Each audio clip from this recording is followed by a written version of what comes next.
Grace and peace to you from God our Father and the Lord Jesus Christ.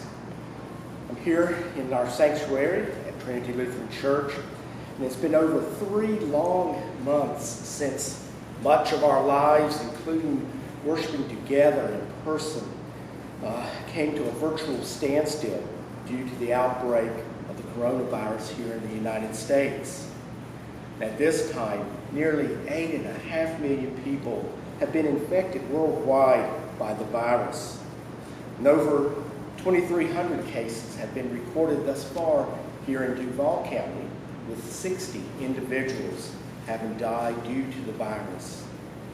COVID-19 is and remains a dangerous virus with which to be concerned, and safeguards against it to be taken seriously.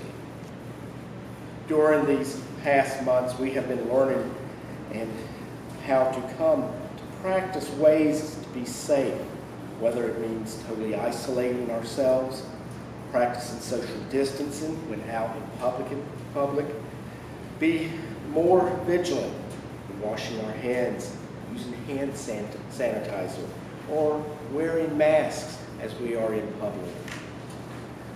Now, we look to come back to worship together in person here at Trinity on this coming Sunday, June 21st, which is also Father's Day. And many of these practices that we have learned and become accustomed to will be implemented here at Trinity in order that we may be safe and worship together.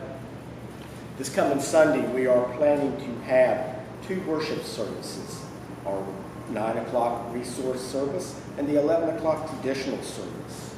And today, I would like to walk us through some of the procedures and practices that will be implemented so that you may know what to expect when returning to worship at Trinity.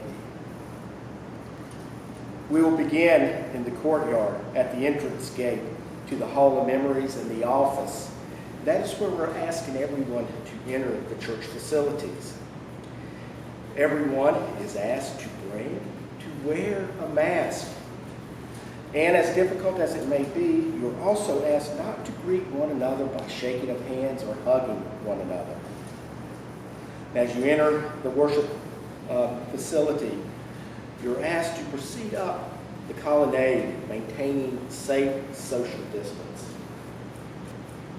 If you have a physical disability, be considered and need help and it's not possible to enter through this entrance, please let me know or contact the office so we can have an usher to assist you as needed. There will be a station as you reach the top of the colonnade near the sanctuary entrance where your temperature will be checked by someone.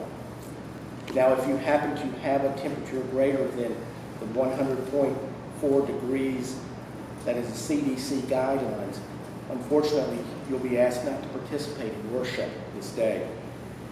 The restrooms will be available for use as needed. However, the Hall of Memories, the kitchen, and other rooms will be closed for use, as we'll not be having coffee and fellowship time. Hand sanitizer will be available, and an usher will also be available in the narthex to help direct families, couples, and individuals to their seats.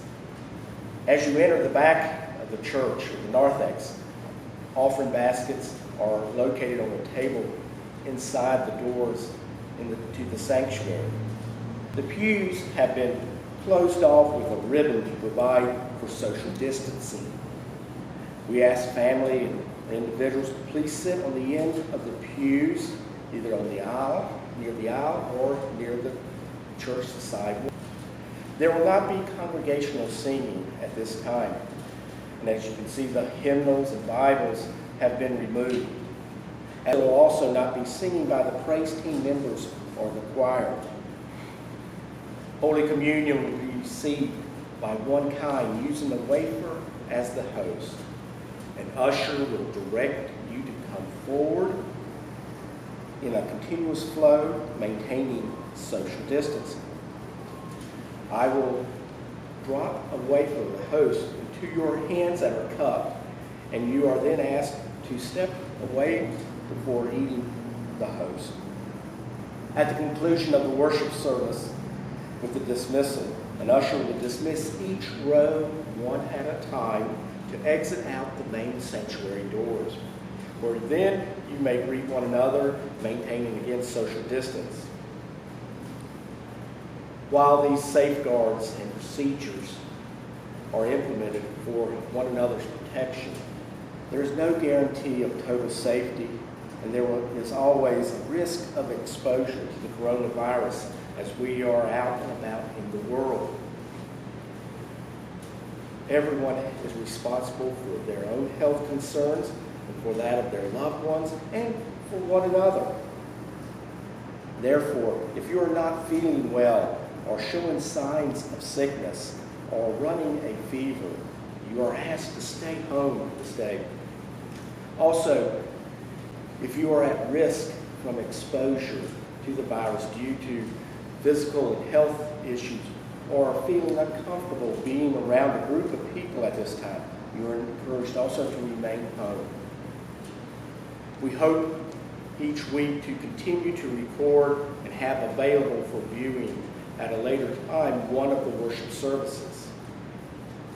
I thank the Council of Church Task Force and the Council who have worked through these safeguards and procedures, and to all the volunteers and James, our custodian, who have made these facilities ready for us to reopen for worship, and who will continue to work to provide for our worship together.